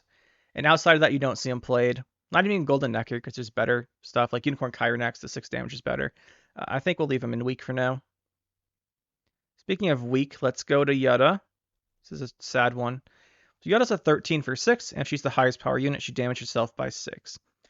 Yutta used to be like the thing you did with Blaze of Glory, because she was 13 base power. But now that Hjalmar, or no, not Hjalmar, now that the Greatsword has Veteran, it can get up to the same points as Yutta, and then you can put it back in your hand with Tyr. You have other options. Yutta's just not as good. I think she's weak. Greatsword's just a better choice, objectively, for Blaze of Glory most of the time. And that's the only spot she ever had. Then we have Cartrol Day. Like, she just needs a base power. Like, she just needs more power, but that's hard to get. Cartrol Day is a 12 version location with resilience. It creates an on-crate unit. Usually you'll see like a Greatsword. Well, usually you'd see like a Longship if they can find it, or like Greatsword or something. Then it has Order, give unit 6 armor, then it clashes. So it has removal on it. This is going to go in the excellent tier because it's just amazing. Like Cartrol Day is just super, super strong. It goes in a ton of different decks. It's like if you want control, you play this. Self Wound, this is an amazing card in Self Wound. It's like one of the best things you can put in the deck because it combos with the Self Wound so well. And then, especially with like Draco Turtle, Sigvald, the big payoff cards, it gives you control. And the fact that it gives you control, you can reset this because location order with Dwin Vyandra and use it again. The fact it gives armor when it clashes is combo synergies with armor. It's just super good. It goes into so much stuff. Really great card. Combi. All right, Combi. I know where you're going. Combi's a beast, and it has deploy, discard the rightmost card in your hand, then your opponent does the same. So if you don't have a card, the opponent doesn't discard. So what? I'll say there's two uses for this. The main use for this is in round 3, when you have 2 cards left and they have 1 card left. So you've earned last say. If you play combi, you both discard your cards. The opponent doesn't get another turn because they don't have a card to play. It just goes to them. They can't click any orders or anything. The turn's just over. So combi is an absolute menace off Magic Compass because you have to keep that in mind. They could play it. It also can discard finishers like that. So say they have like an Erendite or something really big. You're like, well, if I just play the combi, he's not going to have it. So the opponent has to play those kind of finisher cards early, which then means you could like use a Magic Compass to make mark for Heart of Terror, ping them all down. That being said, those are all interactions that are created by Magic Compass. Not like you don't actually put combi in your deck. You can meme with combi in your deck and like revive it with Fukusha. I don't think that's very good though. Like combi.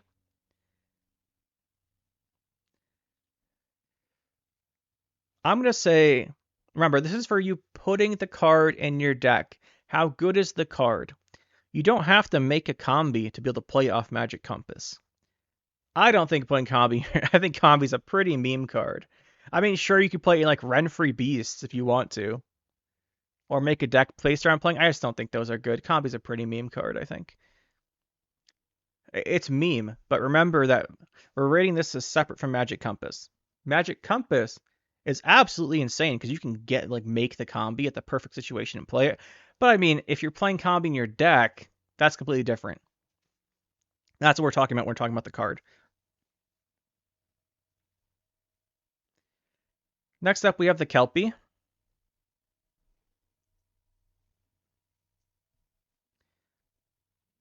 Kelpie's a beast. It's 4 for 9. And it spawns rain for 1 turn for every 3 beasts in your deck. Usually, if you're playing a rain deck, you get like 3 or 4 turns. If you're playing a Renfree beast deck, you get like 7 turns of rain, which is amazing. The value is there, and then whenever an enemy unit takes damage from rain or storm, you boost your unboosted beast by 1. So unboosted just means like if it hasn't had a boost, right? So if you're damaged, you can recover that health, and it can do more than 1 in the same unit. So if you units, say like that little half brew took 4 damage from its order, and there's rain on both enemy rows, you get those 4 points back on it pretty quick. Kelpie's a very strong engine with a good deploy effect. Really key for just playing these Renfree, like these rain decks. Super impactful. Put it up here. It's actually like one of the best cards. And there's like there's 2 reasons you play these Renfree beast decks. One's Corrupted Flaminica because you get the massive payoff. And the other one is Kelpie because it's the same deal. You just get all that rain out. I think Kelpie's amazing. It might not be warranted just quite up as much up here, but I'm feeling it right now. It might be a good card, but I just think Kelpie's a great card for those. King Bran. Veteran, human warrior, 11 provisions. He gets an extra point for each time you've done excess damage to enemies. So this is usually like a raid card. If your raids are like boosted by Highland Warlords, you're overkilling stuff a lot. Or with like a Sahil deck where you're playing Sahil bombs or something. You can take advantage of that. Or you gain some of those lost points. And then he triggers all your veteran cards at the beginning of the game. So let's say you're playing 6 or 7. Let's say you're playing 6 veteran cards at the start of the game. Like 6 other veteran cards, which I'd say is pretty reasonable assumption. He's going to immediately be worth 12 points if you played all of those cards throughout the game, plus his effect. He's just good. Just really good card. I wouldn't say he's deck defining, because you can play like raids without him, you can play other warrior decks without him, but he's really good. Really good card just to add to those decks if you want. He might be in the top tier, but I think he's right here. I think he's like a good card, but not like defining for them. I have Knut the Callous, 7 for 8, Human Warrior Cultist. He damages a unit by half its current power and damages an enemy. Then Berserk 5, you refresh this. This is a very strong card. Like this card, if unanswered, can just dominate. Because there's so many cards in Skellige. Well, not so many. There's really good targets for this. Like Olgierd Immortal, which isn't in Skellige. Or you have Draco Turtle, or you have Sigvald. There's just ways this just does a ton of damage, just kills everything. This card's amazing. This is like one of the best cards in Self Wound. I'm gonna give Knut. I'm gonna give him this tier. It's so key to the Self Wound decks. Next up we have Kraken. I always spell it with a C. Kraken's a 4 for 13 beast, disloyal, so you play it to the opponent's board, and then it moves 3 units to its row and spawns, it does 2 damage and spawns some storm. So say the opponent played, if they have like 4 units out, you pull 3, and then you're doing 6 damage, those 10 points right away. Then they take 4 from the rain or the storm next turn, so it already is 14 that one turn. It's really good in long rounds, really good in rain. Then if it dies, it summons itself back to your board and gives you some more points. Kraken is I think my favorite designed card in the game. The design is just fantastic. And we might be overselling Kraken, so I'm going to hold myself down a little bit here. And I think it's a good card. But I think it's good. I'm between good and niche on Kraken. I'm going to go with good because I see a lot in Renfree Beasts as a powerful play. Like a power play in those decks. If I didn't see that, I'd probably say it was in more niche, but I think we'll give it good for now. You see a lot in Renfree Beasts. That might just be a temporary thing, so I don't remember seeing a lot in that before, but it is what it is. I think we'll put him there. We have Madman Lugos next, 4 for 8 deploy, damage enemy unit by twice the number of damaged enemies. If they have 4 damaged guys, he does 8 damage. That's pretty good. However, getting 4 damage guys isn't that easy. This used to be just like we didn't talk about Soviet, did we? So we talked about, what's it called? Champion's Charge being a payoff to giving your opponent a bunch of tokens from the Patch Title Fury leader. This used to be the payoff from that. You do the Patch Title Fury, then play this guy and do 8 damage. That's just not it anymore. There's better things to do. He is pretty bad, actually. Like, the effect's not bad, just the setup is too specific, and there's better payoffs. It's just better payoffs. Now, this card really needs a buff, I think, to be considered. Like, it's probably just too expensive, maybe. But, yeah. I mean, just compare this to Champion's Charge. If you have 3 damaged cards out, this does 6 damage. Champion's Charge just destroys anything. Destroys, doesn't do damage. So, it just doesn't compare. The 4 base power is not really worth that comparison. Next up, we have Melusine. This is a card that has fallen so hard. Melusine's 7 for 10. It's a beast. It gives deploy, gain veil. It can spawn rain, and then at the end of your turn, it damages the giant cards by 1, and then it gains a base power. If you hit a cultist, it refreshes the order, so it puts out more rain. This used to be like Fukusha Melusine. I think this is the first deck I ever made that got really popular. It was the 3-round Melusine deck, where you'd like play Melusine round 1, get her base power up, play her round 2, get her base power up, bring her back round 3, and she'd be like a 30-point card. That was the first deck I ever made a guide on that got really popular. So I have a really like soft spot for Melusine, but I just don't see her ever. I haven't seen a Melusine played in so long. I'm gonna give her a niche. Like, she's a rain card. This might be generous to put her in. She's not weak. It's just that the rain deck itself is just like it can't take the control in the meta. Yeah, I think niches makes a lot of sense. We'll put her next to Covenant Steel because you play these cards together if you want to get the Melusine stuff off. Next up, we have Morkvarg. The problem with Melusine, I should elaborate a little bit, is that she's not bad. It's just that she needs to really play in like a rain deck with the Messengers from the Sea. The rain deck's just not good. Like, Renfree is just better for like playing the Renfree and stuff. Just better than normal rain. And the reason you'd like play this, you'd like play her in like Self Wound or something. We could heal her, or like because she damages herself. But it's just that used to be a thing, but not anymore really. Morkvarg is a 6 for 7, Cursed Beast Pirate. When this enters your graveyard during the round, summon to your melee row, give it Doomed.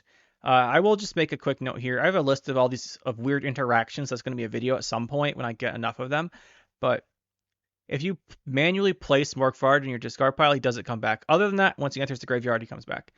But if you like take him from your hand and choose to put him in your discard pile, he won't come back. So never try and do that. It doesn't work. But anyway. This is mainly a Lippy card. So you play Lippy. This is in your deck. You play the Lippy, and it comes out of the deck.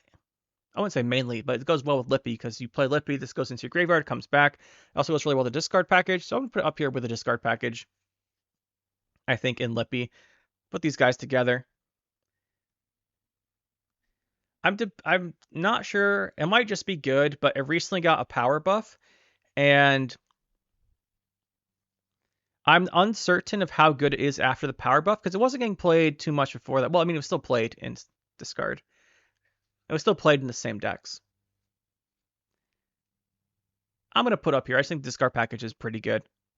Yeah, I'm just going to leave it up here. We have Heart of Terror.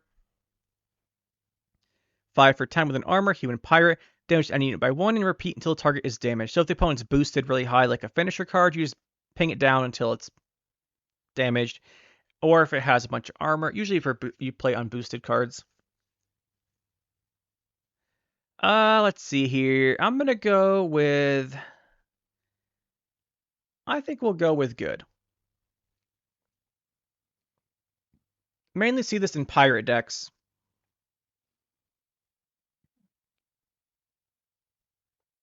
No, I'm going to go with okay. I'm more comfortable with okay. Like, I do see it in pirate decks, but usually you make it off Magic Compass nowadays. Yeah, because if they don't have a boosted card, Morkvar is not very good. So usually you see people make this off Magic Compass rather than include it in their deck. I think pirate decks still do include it occasionally, but I mainly see Raid Warriors, not pirates anymore. And most of the pirates I do see are Golden Necker. Actually, there's a good number of plain pirates too. That's not true. There's a good number of plain pirates. I'm thinking back on my last like month or two of games. Yeah, I usually just see them not playing this. They usually make it off Compass. Although they do occasionally play. I'm debating between good and okay. I'm gonna put it in okay because usually the Compass making it is better than including it, but because you have more guarantee of it finding a target that way. Yeah, I can see it being good though. I could be argued either way on that one. Raiding Fleet. That's not what it's called. This is the naval supremacy. 8 provisions, raid, create and play a Skellige ship. And while in the graveyard, whenever unit's played, damage it by 1. After 13 damage, it banishes itself. A fun fact for you guys, this is a raid, so if you Highland Warlord, this will do like 3, 4, 5 damage when a unit's played, but it still caps at 13. So after like 2 cards are played, like if you play like Highland Warlord, and then play this, like it'll do like 3 or 4 damage, and then it'll do like go off like 3 times instead of 13 times. It's pretty funny. But anyway, this card is really just like a pirate card. It's a good pirate card because it sets up all those ping damages for you. You get armor in all your units, so you're not taking damage. The opponent is getting pinged. That ping is turning to armor. It's pretty good. Next up, we have Offering to Sea. This is a pretty niche card. I'm just going to go right out and say it. But it has a very high ceiling. Like, Offering to the Sea has some really high ceilings, mainly in Golden Necker decks. What it does is it damages all units on the battlefield by 1 and spawns a Siren, and it boosts by the number of allied targets that are damaged. So if your opponent has a whole bunch of guys out, say your opponent has 10 units out, this is doing 10 damage to them, and then it gives you the Siren. If you both had 10 units out, it's still doing the 10 to them, 10 to you, but you're getting those 10 points it did to you back onto your Siren. And so if you have like armor blocking it, or you can heal it back, you get more value. It's at 7 provisions. I think it's just like a niche card. Like this is a card where we put Heral Hound.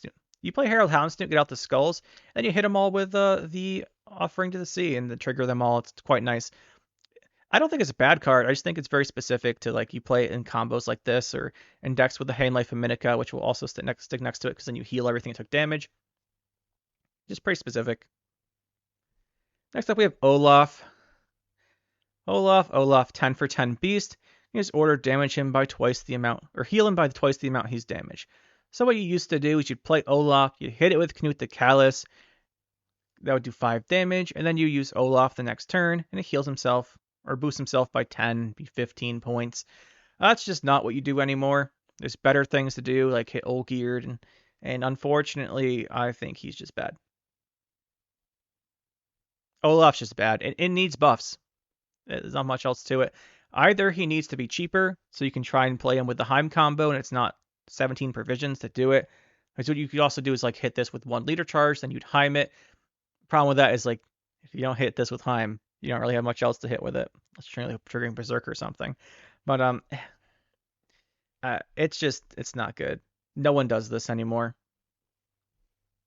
It's been literal years since I've seen someone play Olaf. Now we have Otkel. 1 for 13, Human Warrior. Deploy range, damage self down to 1, and then play all copies of Freya's Blessings from your graveyard, giving them Doomed. And at the start of the game, he increases his power for each alchemy you're starting deck. No one really cares about this. It only matters if you actually try and play him in a Druid deck, which no one does. He's played in his own deck, the Otkel deck, with like Triss Telekinesis. You make extra copies of, you use like Rune Mage and Triss and make extra copies of Freya's Blessing, and then you play 4 Freya's Blessings off of this guy and you just win around with him. He has a deck-defining card. He has his own deck, the Otkel deck, and it's gotten nerfed pretty recently, but it's still a good deck. He's going to go up here in this tier somewhere. It's next to Compass. Next up, we have Raiding Fleets. Recently nerfed as well. So 7 provisions, it gives an enemy unit 4 bleeding and plays a random bronze ship from your deck. Most of the time you're playing like 2 on-crate longships and then maybe a 3rd ship, or just 2 on-crate longships. You know what you're getting. Or in Pirates, you play D-Moonlight longship and the other one. It thins your deck by 1. So what this does is it thins your deck by 1, gives 4 bleeding, and plays a random bronze ship. It's adding 4 points onto the play of the bronze ship, which are 5 or 4 version cards. This is a good card. I wouldn't say it's excellent or deck defining, although it's played in a lot of decks. Like this is played in a lot of decks. Less so now though after its nerf. So because of that, I'm gonna stick it down here in good. Before it got nerfed, it was one of the best cards in the faction, really. As innocent as it looks. But at 7, I will say that I haven't tried it out too much myself. So we're just going to move it down to tier because I haven't seen it played as much against me. And we'll do that. Next up, we have Restore. Restore is heal an allied unit and boosted by the amount it was healed. So like a discount Becker's Dark Mirror, although I shouldn't mention that we haven't done neutrals yet. But basically, let's just use Melusine as an example. Let's say you use your Melusine order a whole bunch. She's got like 20 base power. She's at 5 power now. Or 4 power now. You restore the 16 missing health. Get another 16. Oh yeah, that's a lot of points. So Restore really has some potential. But the potential is very specific. And I think that fits it right here in the niche tier, like really nicely. Restore can have some big uses. But usually the decks that play Restore, it's like Melusine. It's just Melusine because you can really get some value on her. But in a self-wound deck that does a lot of self-wound damage, like really heavy on the self-wound, Restore is a decent option just to get those points back and get some big plays on things with high base power. Svalblood, for example, damaged himself a whole bunch. You can restore him, although usually your Svalblood's going to die. Or if Svalblood didn't die, you already won the game. So, I think it's a niche card. Then we have right here Sigdrifa's right. Sigurdrifa's right. I'm probably pronouncing that wrong still. I'm sorry. And this is summon a non-neutral card from your graveyard to an allied row and give it doomed. It revives something without giving us deploy. This card is actually really interesting for as simple as it is. You can bring back a high power card. We're not gonna. This is an amazing card. Right is amazing. Where's Faeshia? I'll put it next to Faeshia. So this is the card you use to revive stuff. If you want to use like a cheaper option than Faeshia, often you use both. Self-Wound is the deck that really loves this card. Actually, Self-Wound, Golden Necker decks as well, because they bring back like Alula.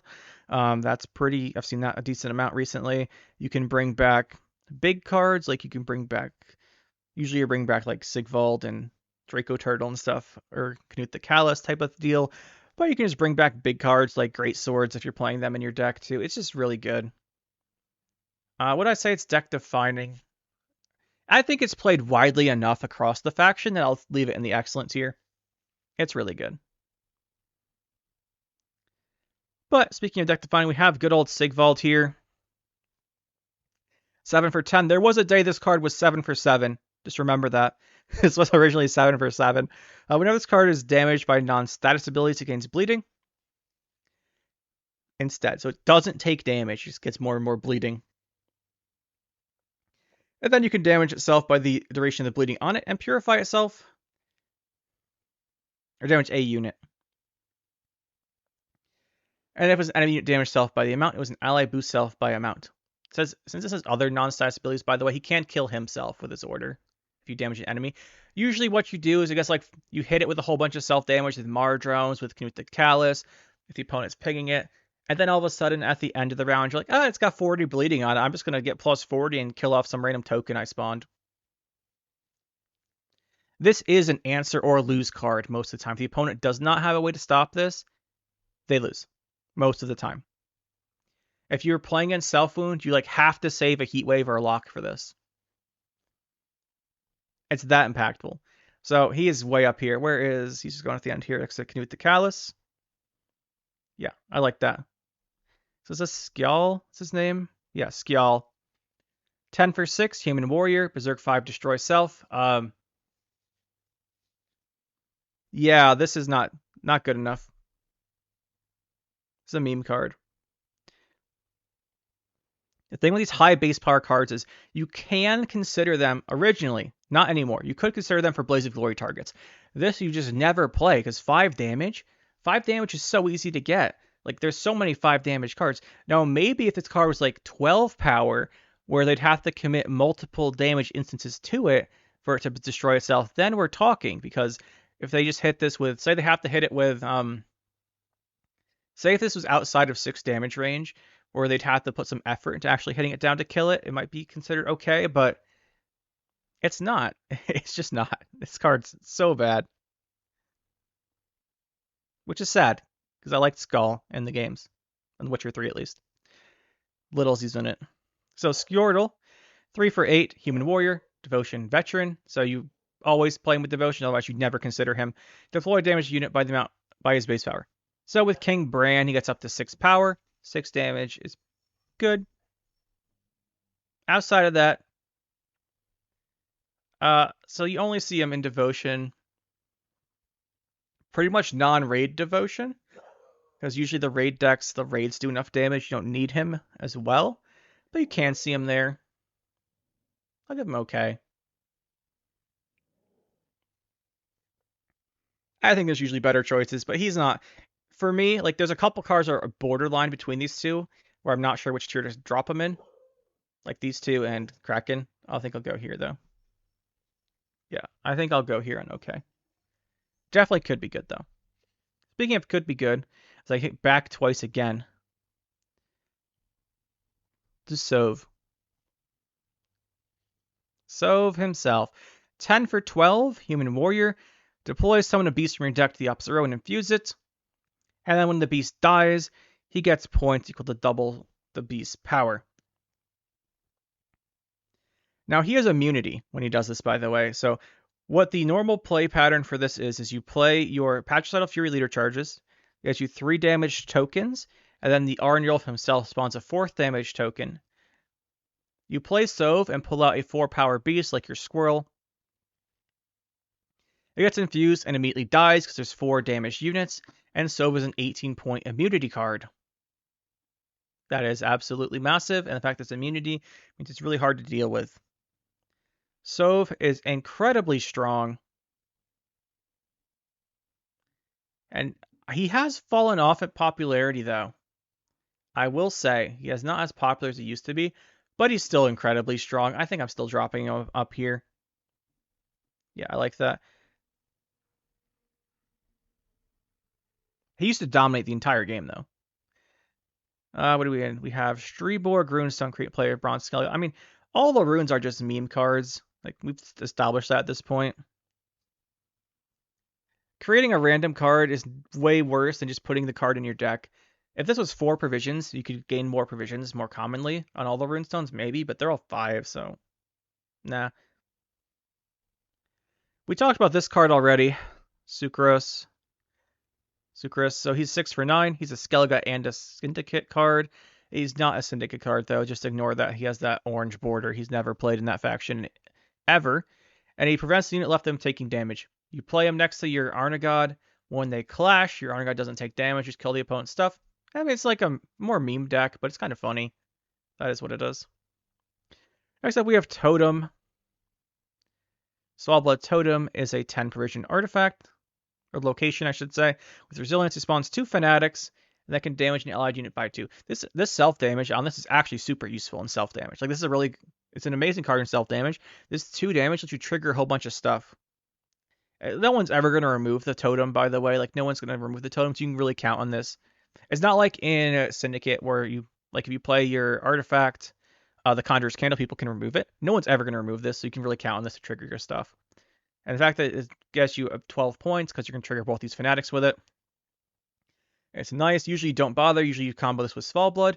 This is a really good card, but I'm going to say it's just good. I'm not going to put all the way up in the top tier. I'm going to put good here. Give Svalblood all the credit he's about to get for being an absolute beast of a card. Yeah, as I said, beast of a card. So Svalblood's an 8 for 13. It damages every unit by 1. This includes your own, but you're playing Self-Wound, so it doesn't matter. Whenever a Bear Abomination enters your side of the battlefield, repeat, and whenever he does 8 damage during a turn, he spawns a Fanatic, and those Fanatics turn into Bear Abominations. So you can really chain this. Like, if you play what you normally do is play Totem, and then you play Svalblood. It does the damage to everything. You either use the Totem's order to trigger it again, or a leader charge, and then you just do 3 damage to everything on the board. If you have more cards out that make Abominations, use the last charge on your assigned leader charge. It does another Bear Abomination. The board absolutely just melts to Svalblood, and it's so fun. It's so fun to use. But if the opponent is in a long round and you've got Svalblood, they better have something good, because otherwise they're dead. This Svalblood's going to blow up so much value. As your cards are transforming, he's spawning more points from these Fanatics. Svalblood, as we said, is a beast of a card. Absolutely warranted this top tier slot. Deck defining for Self-Wound. Self-Wound, not the most popular deck, but incredibly strong. It's kind of a hard deck to play, I think, for a lot of people, but it's one of the best decks. It's so good. Next up, we have... I gotta stop before I say too much about him. Let's reset this. Let's grab our Svanreach here. Svanreach, tier 6. So he's a warrior, 3 for 8. Deploy, boost self by the power of the last non-neutral enter your graveyard this round. This is just almost exclusively a combo for Blaze of Glory, because it sends something to the graveyard. You send your 12, 13 power greatsword, and then you play Svanreach, and then you Svanreach, and you get those 12, 13 points on him. If he's playing for 15 or 18 points, that's really good. He's a good card. Just a good card. Usually people prefer Iced over Svanreach, but Svanreach is an option. He's a good option. It's not like he's an inferior option. He's just a different option. You can opt to go for him instead. It's perfectly fine. And I see this a lot in like Crow decks where you don't want to pay the provisions for this, and you just use him. But I think he's just a good card. Next up, we have... what is this thing's called? Terror of the Seas, I think? Terror of the Seas. 4 for 7 with 2 armor. Zeal Order, lose all armor and damage enemy by the same amount. Whenever you play a pirate, gain an armor. You don't care about that bottom effect unless your opponent's playing no units or something. You have to play a card out of your hand. But this gains a bunch of armor from the pirate passive. This is a deck-defining card for pirates. Put next to up here. And this is the best card. Like, this is probably the best card outside of Golden Necker and Golden Necker pirates, because they love this thing. It gives you access to removal, which is something that you kind of lack sometimes in these Golden Necker decks. It gives you big damage, and it's just like a huge payoff. This thing is like 20 or 30 armor, and then you just blast a unit with it. This is one of the reasons why I think that Morkfarg, Heart of Terror, has fallen off, because they have a giant finisher card that's super big. You don't need Heart of Terror. You just blast it with Terror of the Seas and get your value that way. Next up, we have Tyr. Tyr, absolute monster as well. 9 for 14, doomed. He has this ability to deploy this. Who cares? No one ever wants to play Tyr Form 1. You play Tyr Form 2, which apparently doesn't show up here. Evolved form puts a bronze warrior from your graveyard to your hand, then discards a card. So you put like your Tier 2 Invader, your great sword in your hand, and it gives you a 20 point, 18 point final play. If you got the Drake going, it just gives you a 20 point play. Then every time you do that each turn, the first time each turn you bring something out of your graveyard, it doubles its points. Tyr is like, if you don't kill Tyr, the game is over.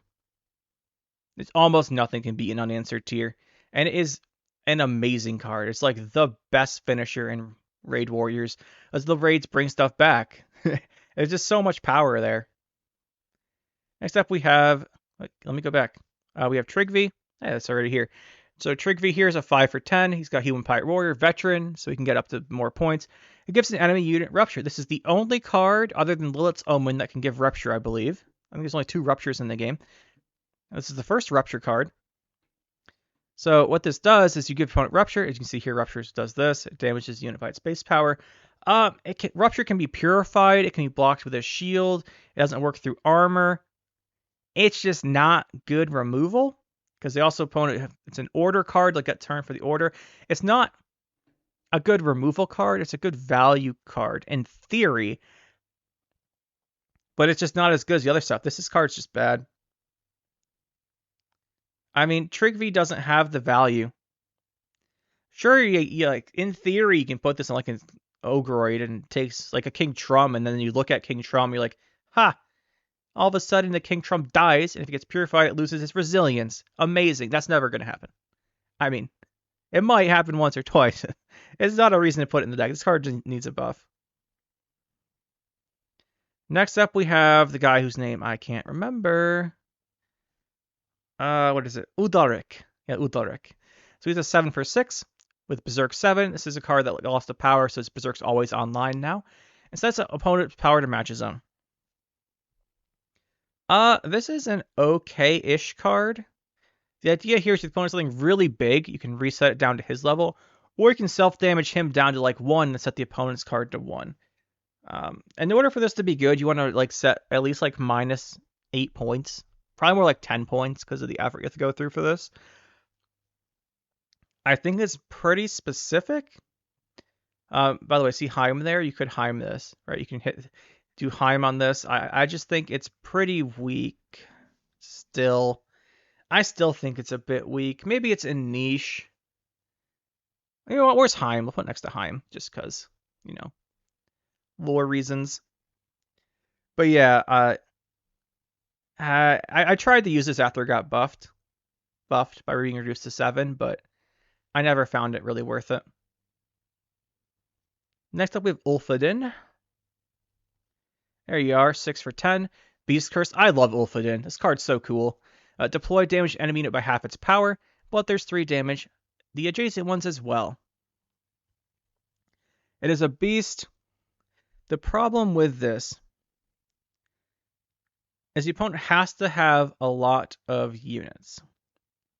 Because it's half their power, not their base power. So if you're hitting the bloodthirsted units, they're not taking as much damage because they've already taken damage. So they have to have units that are like pretty big.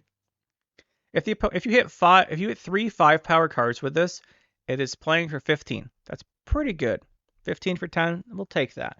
However, that's pretty hard to set up, and most of the time you're not going to find the value. Like in a very tall meta, like say you're hitting 3 Griffins with this, or like 2 Griffins and a Mamuna, you're going to do what? Like it'll be like a 21-point card. That's pretty good. That's actually really good. But that's so specific. Like most of the time this is too hard to set up, and the payoff's just not quite good enough. I think I'll give him niche. I'll be nice and give him niche. I really like Ulfodin. I'm a little biased towards this card, so I'm going to put him in niche as opposed to like bad or something. Because I think in a meta where everything's tall, he might have a spot. And he is a beast. Yeah, we'll do this. But if we're being honest, I probably should put him down here. Anyway, moving on to Vabjorn. Vabjorn is a 7 provision 2-power cultist. He plays a raid from your deck. Not much to say here. Bam. Tutors raids. Raids are great. Raids can go in a bunch of different decks. There you are. It's really good. Like, the fact that it thins is more impactful than most factions because of Magic Compass, wanting you have 2 or less cards. So this combos so well with stuff like the Raiding Fleet and just other raids that thin your deck. It has so much synergy. Fildkarl. He has transformed Berserk 2 transform into a Champion of Svalbard, which is essentially you ping him with 1 Earthsign Ritual leader charge. You don't use him outside of Earthsign Ritual. And then Earthsign Ritual is essentially a 12 for 7 play that takes 1 of your leader charges. That's just really good. It gives you a nice card to bring back with Fakusha, or even with the Center of His Right we talked about already. This is just a good card for Self-Wound. Next up, we have... Oh, what are you called? Wild Boar of the Sea, I think. There you are. I love this card. This card used to be so cool. So, well, it's still really cool. So 6 for 11. It's a machine ship, and damages all damaged enemies by 1, and then damages all damaged enemies by 1, then damages them all enemies by 1. So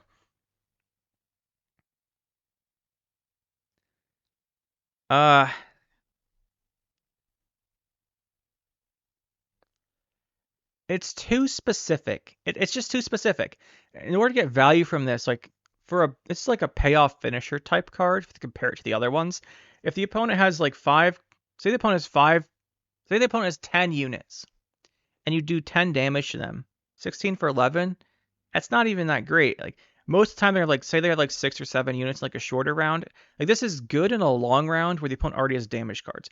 But if you're damaging cards, usually they're a lot of time with Skellige, you're killing them, and it's too specific. It's just too specific.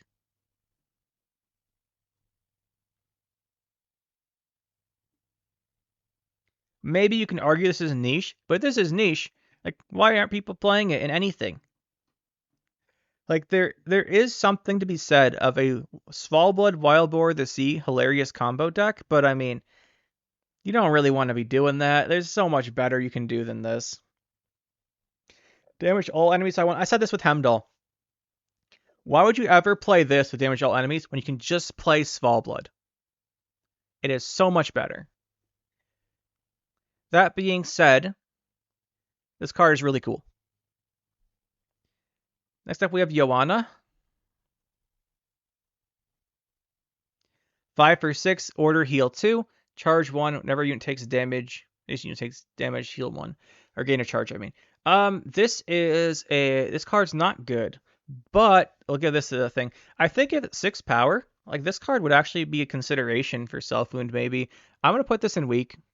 I know a lot of people say this is bad or like unplayable, but I think at 6 power, there's a spot maybe for her.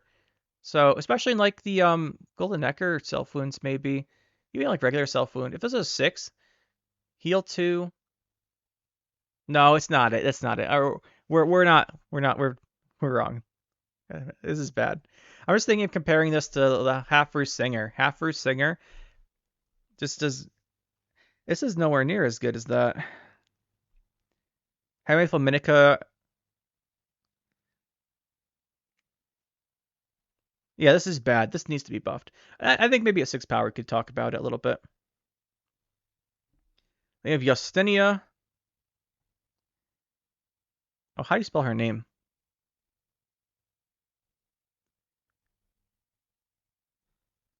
Great. It's gonna be our longest video yet, I think. Justinia on crate. That is with a Y. So 5 for 10. Veteran. Damage yourself by own power, then split the damage between enemy units. You play this in Pirates. It gets up to 8 power with King Bran. And then it does 8 random damage to enemies because you block all the damage on itself with armor. It plays 16 for 10. Pretty good. Does a bunch of damage for out of control. Good pirate card. Just good pirate card. That's all there is to it. You don't play outside of Pirates because it really needs the armor to block the damage on itself, but the fact that the opponent opens with like a decently sized engine, you can just blow it up with this. It's always a consideration there. Like just say the opponent's playing if they're playing something with immunity like a Milva, you could kill it with this. But outside that, just it does enough damage to have really good value. And that was the last card. So that's going to be it for this Skellige tier list here. Just going to real quickly remove Wild Boar or Verification. It's bothering me that's on here. There we go. So yeah, we're done. That is the Skellige tier list for the gold cards. Let's just look over it really quickly. I'm more confident on this one than I was with some of the other ones. A pretty good idea, I think, of where these cards all fall. Yeah, this all top looks good to me. I could see this argued to be down to good, but I think it's really integral to the self-wound stuff.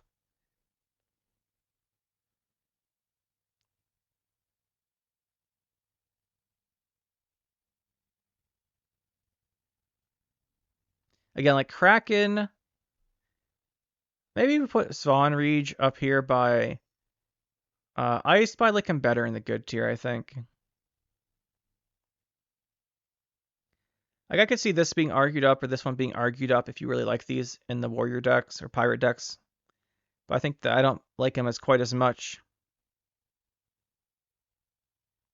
Why are you here? You're supposed to be in this tier. We drop him the wrong tier by accident. Where's Aragot? There you are. You're supposed to be down here. Stop creeping out. I'm gonna move this up to okay, I think. No, I like it in niche. It is really good. Like the niche cards are really good in their situations, whereas the okay cards, I don't know. I like this in niche, along with these three together.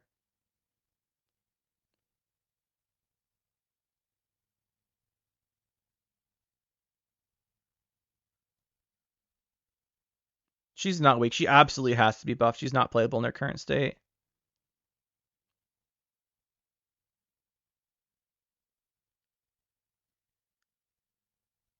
Yeah, I like this. I will go with this. Maybe you could argue this to be lower too, but maybe this should be down here. But I like it too much. I think if this was buffed, maybe if you had like enough base power or can compete, or was like cheaper or something. I don't know.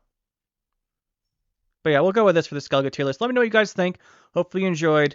Let me know where I'm wrong, where you agree. I'm sure there's always arguments to be made for some cards that are like on the edge of tier lists to move up or down, just because tiers are artificial barriers. That some things are like this might like be like 40%. Well, just an example, this might like 40% in this tier, 60 in this one, and we didn't rank them within the tiers. So always is worth discussing the ones that are like on the borderline cases. So you guys let me know what you think. I really like Hjalmar. Do you not like Hjalmar? Should we put him down here? I don't know. You guys let me know. But that'll be it for this one, and we'll see you next time.